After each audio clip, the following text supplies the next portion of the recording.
we started making names right away. And I loved it. I was robbing drug dealers, taking their gold right off their neck. And the shit we did, who's going to call the police on you? A drug dealer? I can identify with anything that was normal, to be honest with you. But I was born and raised in Brooklyn, New York. Yeah. 99% of the time, you're going to disagree. Just like the Donnie Brasco situation with Lefty? Yeah, because the reason why, they figure it this way. You brought this guy around, he ratted on everybody, now he ratted on you. You might turn around and join him and rat on us, so we get rid of you, there's no connection between there and there, and they get rid of you.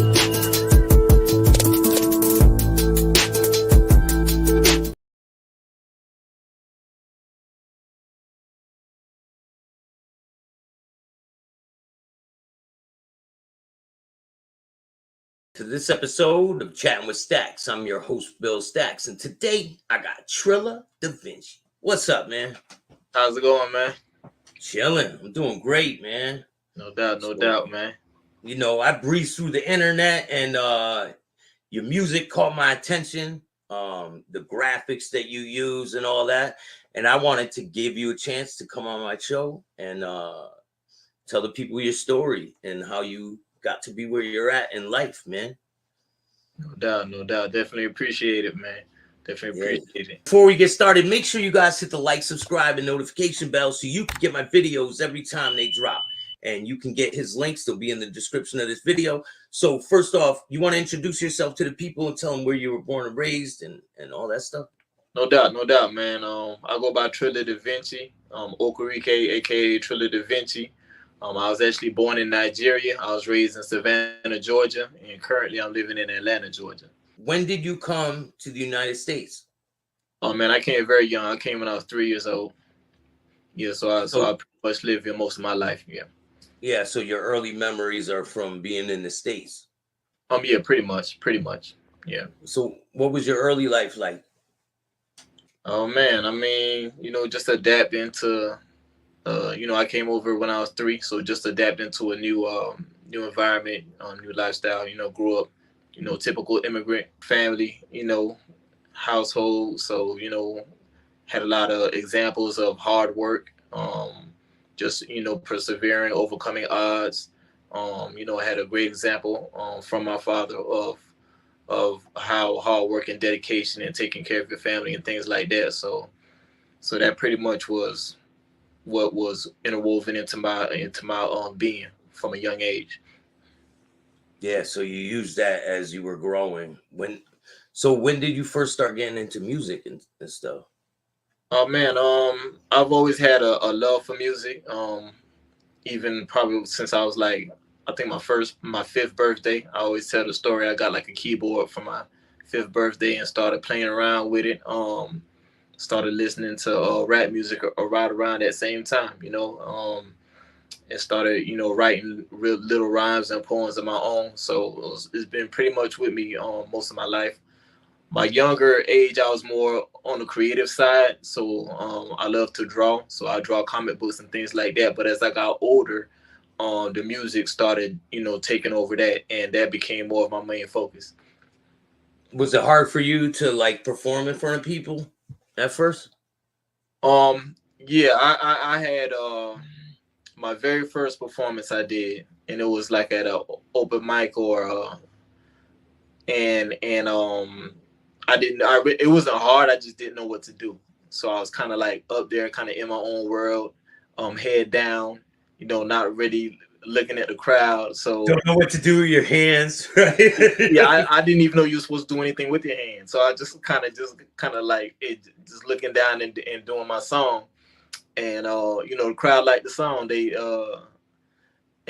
the guy that was hosting it, he came to me and said, that song was dope, but if you get your performance together, you go to the next level. So that's what made me start paying attention and watching the other artists and seeing what they do. And I noticed it was just kind of like just acting out the things that you're talking about. So once I got that, then it was on.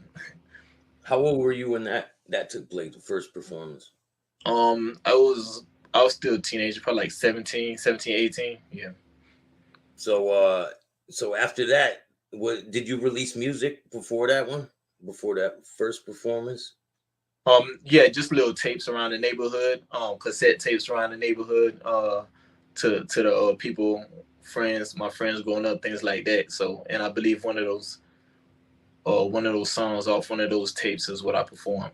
Yeah. Yeah. So, what was it like when you first got your music onto a CD? Onto a CD. Yeah.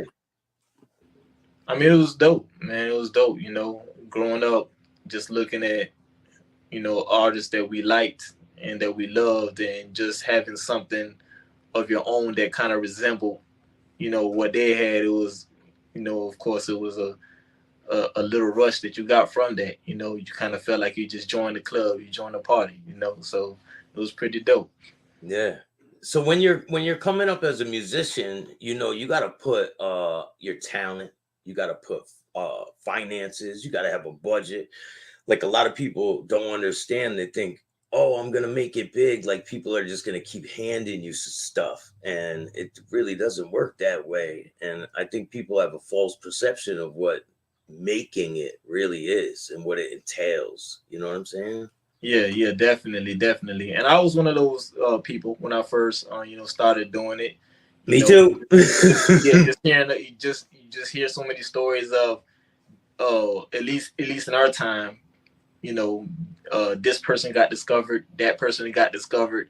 So it kind of puts into your head that that's kind of the route that's going to happen for like these people just out there waiting and looking to discover the next undiscovered talent, waiting and looking to discover the next dope artist. You know what I'm saying? When a lot of times that's not really the case. As artists, we got to make our own way.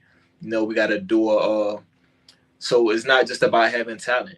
So that's one of the main lessons that I learned. It's not just about having talent. You have to do things strategically to make sure that you put your own talent, in front of people and in front of fans. You know what I'm saying? Don't get so caught up in just putting your talent in front of the labels or the gatekeepers, people who might put you in a certain position. You know what I'm saying? Who may or may not put you in a certain position. Understand it as an artist. The main goal is to get across to these fans, and build a fan base and reach the listener. And so if you put yourself in a place where you're waiting for one of them to give you permission to reach these fans, or for one of them to put you in position to reach these fans, then you could wait your whole career away. So it's on you to take that initiative to start reaching out to the fans and make that your focus. You know what I'm saying? And they'll catch up when they catch up. I started with music. I was a musician at first. I wanted to be a rapper, and then I switched over into podcasting, and then it started to get successful. So I mean, I still have that music bug, but I kind of switched my gears into podcasting because that's where it's a lot more comfortable for me, and this is just where I'm into it now. But I've dealt with a lot of things in the past, and you can tell me if maybe you dealt with similar situations. Like I paid for studio time, and the whole label ended up getting money from all these people and closing down and taking the money and taking off. And I've been ripped off by promoters. Have you dealt with stuff like this? Oh yeah, most definitely, most definitely. My first record label type situation was one of those type of situations, where I got signed by somebody who was who he got his label deal based on a certain act that signed to him, and they gave an advance to the label based on that certain act. They gave financing to the label based on that certain act, but the middleman, or I can't remember if he was the manager or whatever, took the money and left. So I basically got signed to a broke label at that point. You know what I'm saying? So the things that they promised and put in the contract, they weren't able to deliver. Because the So dude already took the money that was supposed to be for that. He already yes, left. yes, that was supposed to be for that situation, and that was gone. So imagine going from that much of a high to that much of a low. You know what I'm saying? So because that's something, as an artist coming up, that's what we work our whole lives on for. At that point was to get signed, to get a deal. So that was one disappointing situation. But there's been a lot of them.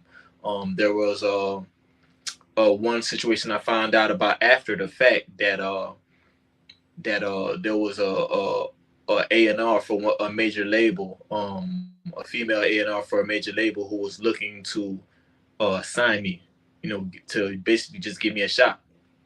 And a guy who was acting as my manager, who really wasn't even signed as my manager, he was just kind of, pretending to be my manager. He was put me on a couple of shows, but he wasn't officially my manager. We had signed no contract. But once he found this out, that she was looking to sign me, instead of putting me in that situation, because she was basically taking a chance. I was an unknown artist, but it was just a chance to see if I could take off or not. But he saw that and saw dollar signs. So he never introduced me. He was like, he told her that, hey, before, if you want to get this artist, I need such and such $1 million. Like it doesn't work. What? Yeah. Oh, So man. yeah, so that's a situation I found out about after the fact, and that was a missed opportunity for me. Um, just different things like that. I did have one situation where I was dealing with a company that I wrote a song. I wrote a song for a female artist, and the radio station, our local radio station, the program director heard the song, and he was blown away by it. So he connected me to some people he knew, who used to be at a major label, but they started their own company. So what they were doing, I didn't know at the time. What they were doing, they were using my song basically as the demo track to shop. You know what I'm saying? So I was a rapper, so I wasn't very familiar with that side of things, as far as rapping for other people and doing demo songs and things like that. So I was more like, okay, you rap, they like your song, they give you a deal. So I didn't know too much about the ghostwriting and things like that. But they loved the song, and they shopped it to one of their artist connects, who at that time had started a label. And this guy was, like, at the time, he was one of the most popular artists in the game. He was like on everybody's music at the time. So I really don't want to put his name out there, but he had a female group, because the song that I wrote was for a female. He had a female group that he was looking to put out, and he heard this song and he loved it. He wanted it for his female group, but unfortunately, the female group, things fell apart on his end, and he never ended up putting the group out. So that was another situation that was like so close to being in the door, but not in the door. So they wanted to sign a publishing deal, but it was contingent on him picking up that song. And since he didn't pick up the song, that also fell through. So A lot of things go like that, man. People don't know all the stuff that goes on behind the scenes. And down there in Atlanta, I'm sure you're around a lot of people that are in the music game. Do you remember the first time you met somebody who's influential in the music game? Yeah, actually, when I was living in Savannah, was probably the first time I ended up doing a song with Freeway from Rockefeller, Philadelphia Freeway. Yeah, Yeah, so shout out to Freeway, man. so he was in town doing a show, and one of my partners had reached out and just to him at the time, and to his management, and trying to get just seeing what it took to get him on the song. And he gave us a fair price, and we ended up when he came back in that area again, coming through to the studio and laying a track. So that was actually my first feature with a major artist, and that was pretty dope situation. Oh yeah, man. That's Rick Ross, man. I mean, Freeway Ricky Ross, man. The state property and all that. Yeah, I remember when they were. So that was dope, man. And then on his verse, he started off his verse shout out, shout me out. It's Philly free PMI, because I went by PMI at the time. So I was like, oh man. So that it had me geek. You know what I'm saying? So Yeah. the local station was playing that song like in the mix shows consistently. So that was a dope situation right there. Do you notice things to start to change for you a little bit once you start getting features like that and you're rubbing shoulders with some major people? Do you notice that people around you are treating you a little different? Well, kind of well, that was when I was living in Savannah, and at the time I was already kind of like a local celebrity at the time. So that was more like icing on the cake. Yeah. Atlanta's when coming to Atlanta is kind of where I was went from being like a big fish in a small pond to just being amongst so many other people who were so much more accomplished than me. So that was kind of like starting back over. And here it still hasn't gotten to the point where at least on the music side it's starting to get there on the music side where it's like, okay, you know I can't even say it's going to get there because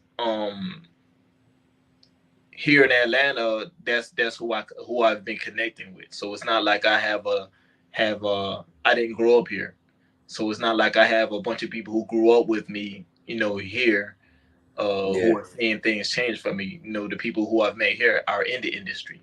You know what I'm saying? So it's nothing different. Now the people back home, even though I'm not around them, on a daily basis, yeah, definitely the people back home are definitely even more hype, especially now that we're doing this movie thing.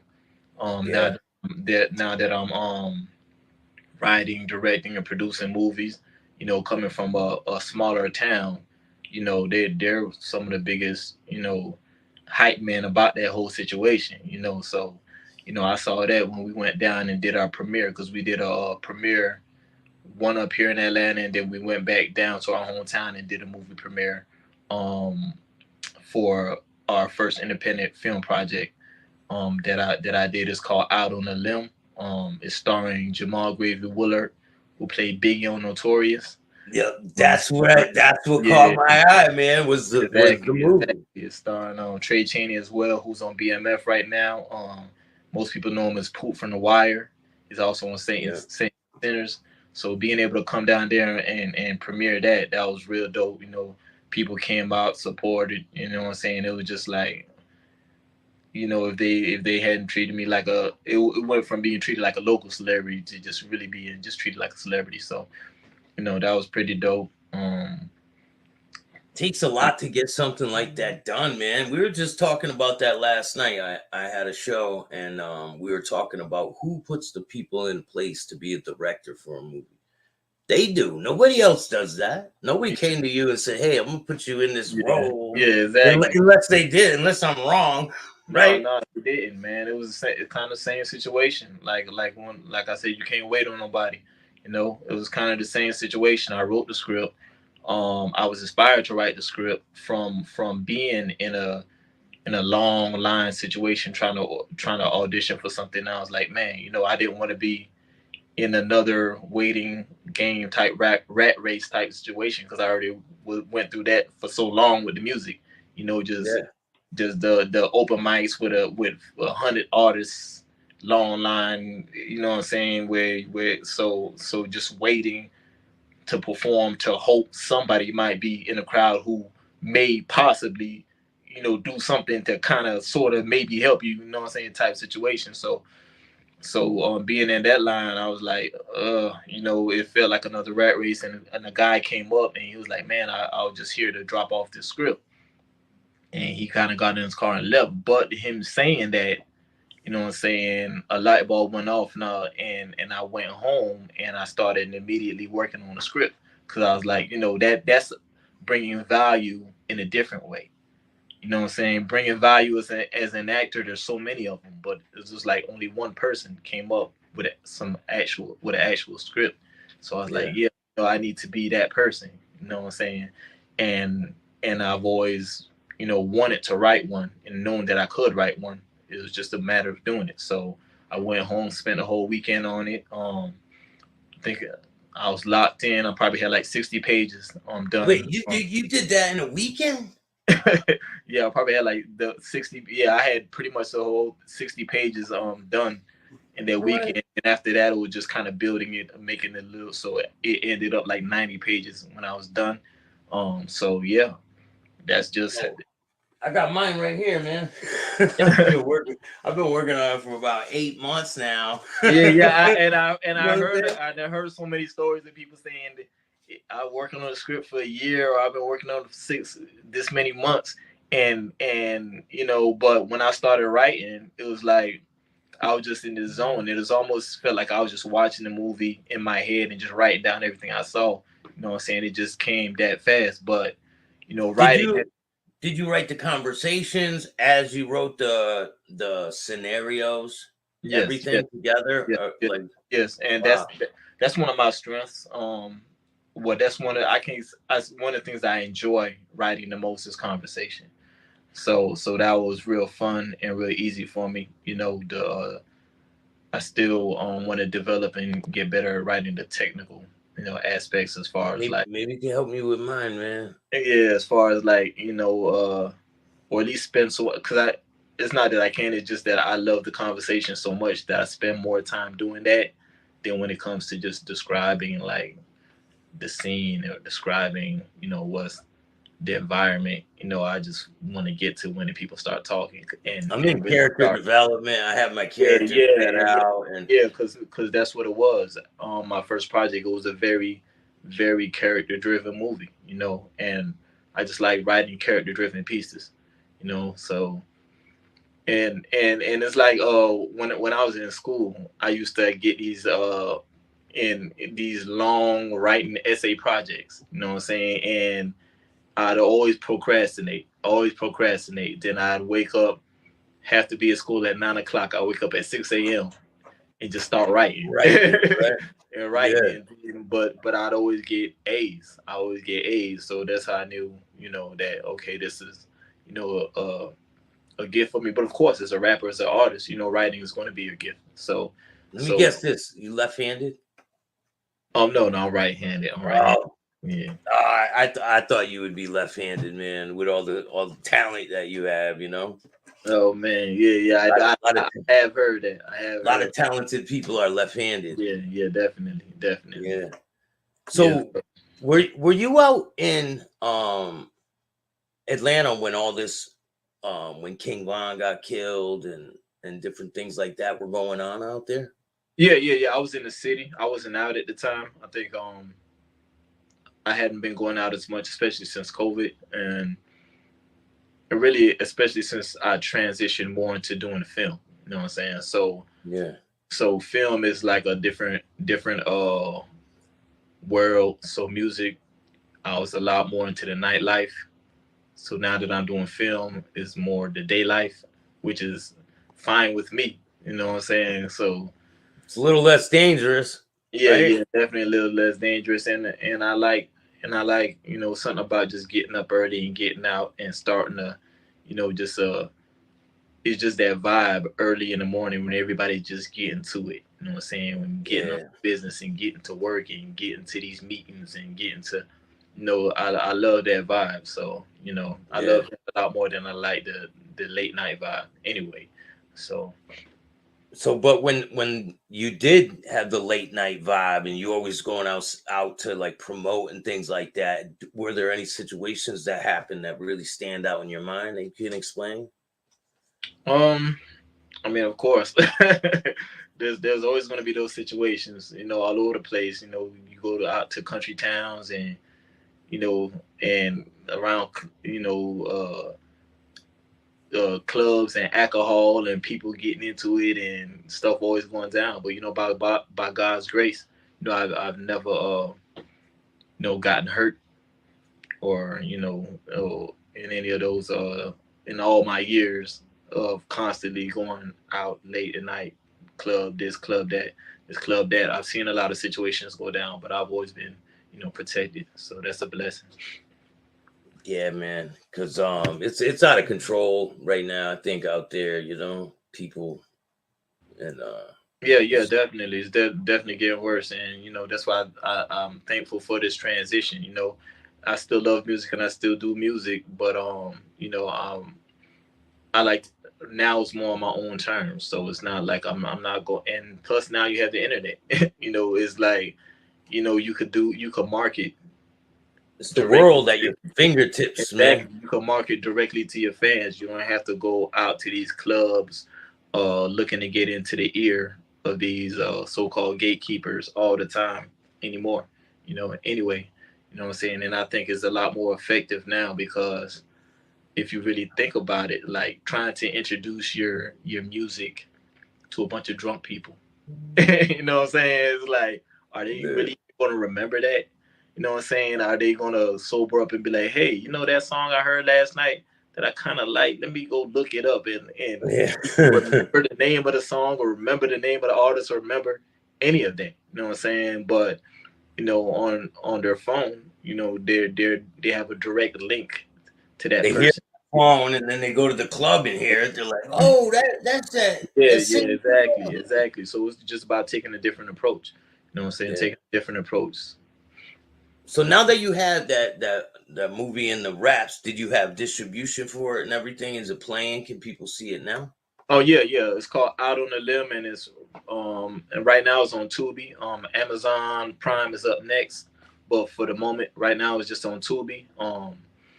And it's spelled LIM, so it's Out on a Limb, and we spelled it like that on purpose because the main character in the movie, his name is Lim or Lemmy or Lim, so we kind of did a play off of his name. So yes, it's on Tubi right now, man. It's doing real well. The numbers are looking amazing. We're actually gearing up to do our next film project, which would be the second project. So we're doing a casting call for that this week, later on this week on Thursday, up here in Atlanta. So yeah, Or man. do people send it in remotely? Can they send their videos in remotely too? Yeah, we did that for the last project. We had sides up and we just let people send in videos, but for this one, we just kind of wanted to do something different. So we're just doing the in person for this one. Yeah. Later on down the line, we may do some more remote, but right now we're just doing the in person for this one. I'll put a link for the Tubi video for the movie in the description of this video. So So, what's the next project you got, and what does the future look like for you for the music and for the movies? oh man, the next movie project is it's called The Stop and Shop. And of course, we're gonna do a part two to the Out on a Limb. Everybody who's seen part one has been asking us, man, y'all got to do a part two. When's part two coming out? So those are the two things that are on the table. We actually got a few more projects on the table on top of that. But those are the two that I'm kind of at liberty to discuss right now. Yeah, As far as the music, man, it's just I'm just in a place where I'm back to doing it for the love of it. You know what I'm saying? So just whenever I feel like doing it, I'm doing it and just putting it out. So I might just randomly drop a single just out the blue, like just whenever. You know what I'm saying? Whenever I feel. are you doing the soundtrack for the movie too? Oh yeah, yeah, definitely, definitely. Even on the first project, a lot of my songs were on the soundtrack, but I also took the opportunity to give, other artists opportunities. So I put some music from some other artists as well, onto that soundtrack and within the score of that movie. So it's still the same routine. Going to do the same thing this time around. Put a little bit of me, put a little bit of other people. Yeah. Like, so do you reach out and put a thing on the internet like I'm looking to get people for this movie, or do you just go and find the people? Oh no, I do it on the internet. So if for I don't know if you're gonna put a link, but it's on my Instagram. If you go on Trilla Da Vinci, I'm always posting anytime we're looking for whether we're looking for people to be in a cast, whether we're looking for music to be in the film, whether we're looking for different jobs within the crew of our sets, movie sets, whether it's videographers, whatever we need, we're always constantly posting. So that's a good place to stay updated in real time. You know what I'm saying, and get the quickest update of what we're looking for when we're looking for it. So just Definitely, turn on the notifications. yeah, man, I'll put a link for your Instagram in the description of this video too. And I can't wait to see the rest, man. I'm excited for the future for you, and sky's the limit, man. No doubt, man. Hey, man, I appreciate you so much for reaching out, man. You know, I definitely cherish all these type of opportunities whenever they come along. You know, so I'm just glad you saw something, you know, and reached out. So I'm happy to be here, man. Definitely. And make sure you guys go check out his movie Out on a Limb, and the link will be in the description of this video. His Instagram link will be down there too. And go follow him, go support him, check out his music, and watch the movie, man. And sky's the limit, man. You already know. No doubt, And man. Appreciate it, man. And yeah, shout out to my co-executive, my wife, Regina. Shout out to her. She's my co-executive producer on these film projects, man. So, you know, you follow me, you could look in the bio and find out the different links to the different movies and things that we're doing as well. So that's dope, man. And I'm gonna put a sample of your music and whatever else you send me so people can check it out. And if you guys like this type of content, make sure you hit the like, subscribe, and notification bell so you can get my videos every time they drop. Till next time. Thanks, man. deserve.